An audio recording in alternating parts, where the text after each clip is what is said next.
Paris 1932, un homme saute au-dessus d'une flaque d'eau.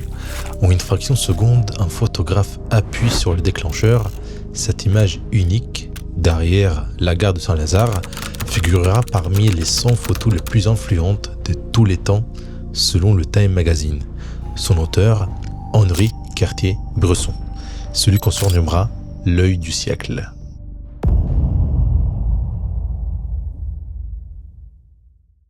Armé de son Leica 50 mm et guidé par sa philosophie du moment décisif, Cartier-Bresson a révolutionné la photographie de rue.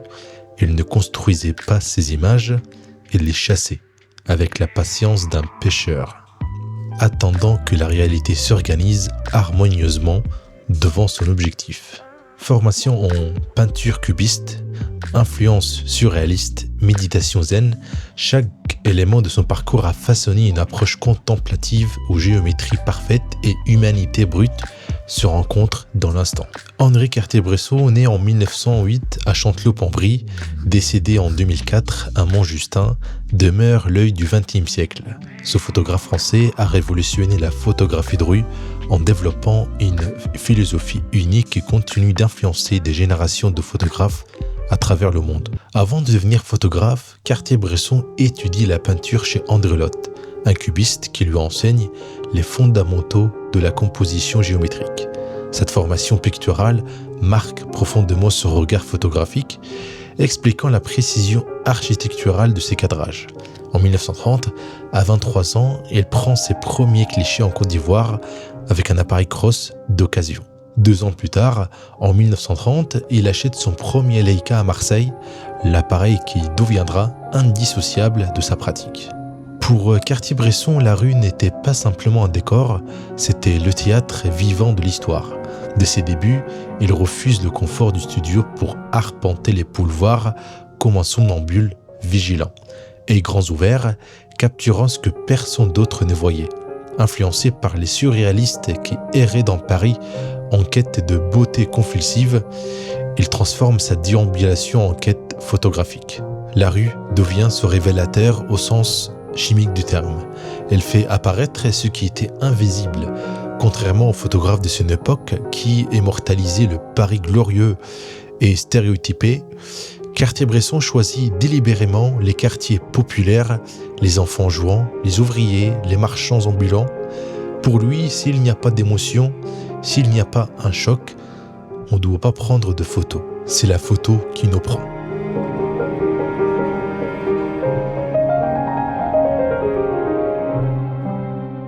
La rue offrait cette authenticité brute, ces micro-événements fugaces où l'humanité se révèle sans filtre ni artifice. C'est là, dans l'imprévu, surgissant à chaque coin de rue, que Cartier-Bresson trouvait l'essence même de la vie moderne qu'il cherchait à saisir. L'influence du surréalisme façonne également sa vision. Fréquentant Max Ernst et André Breton, il retient la définition de la beauté convulsive, une chose perçue simultanément en mouvement et en repos. Cette conception surréaliste se traduit dans ses photographies où l'instant figé conserve toute l'énergie du mouvement. Cartier-Bresson définit le moment décisif comme la reconnaissance simultanée en une fraction de seconde de la signification d'un événement ainsi que l'organisation précise des formes qui donnent à cet événement son expression appropriée. Cette philosophie exige une alchimie parfaite entre le contenu narratif et la forme visuelle. Sa photo emblématique derrière la gare Saint-Lazare en 1932 incarne ce concept. Il capture un homme sautant au-dessus d'une flaque, suspendu éternellement dans les airs. L'alignement entre le sauteur et son reflet dans l'eau et les danseurs d'une affiche en arrière-plan crée une harmonie géométrique exceptionnelle que le Time Magazine classe parmi les 100 photos les plus influentes de tous les temps. Cartier-Bresson adopte une approche contemplative de la photographie de rue. Il observe patiemment une scène, anticipe le moment où tous les éléments s'aligneront parfaitement, puis déclenche. Cette technique appelée fishing consiste à trouver un cadre idéal et attendre qu'un sujet approprié y rentre. Sa rigueur technique est légendaire. Il utilise exclusivement un Leica 50 mm. Il ne recadre jamais ses photos, sauf exception, et se désintéresse du développement au laboratoire. Son implication créative commence et se termine avec le déclencheur. Cette discipline illustre sa conviction que la photographie doit capturer la vérité instantanée et non la construire. En 1947, Cartier-Bresson cofonde l'agence Magnum Photo avec Robert Capa, David Seymour, William Vandiver et George Roger. Cette agence coopérative devient la plus prestigieuse du monde, défendant l'indépendance créative de photographes face aux publications. Son approche du photojournalisme privilégie l'humanité ordinaire plutôt que les événements officiels. Lors du couronnement du roi George VI en 1937, il ignore la cérémonie pour photographier les spectateurs grimpant sur les épaules d'autres personnes, utilisant des miroirs de poche pour apercevoir le cortège. Cette démarche révèle son intérêt pour l'autre couronnement, celui du peuple observant l'histoire. De 1948 à 1950, il passe 3 ans en Orient, couvrant les funérailles de Gandhi en Inde, qu'il avait photographié la veille de son assassinat. Les derniers jours du Kuomintang en Chine pour Life et l'indépendance de l'Indonésie. Ces photographies sont publiées dans le monde entier, établissant sa réputation internationale.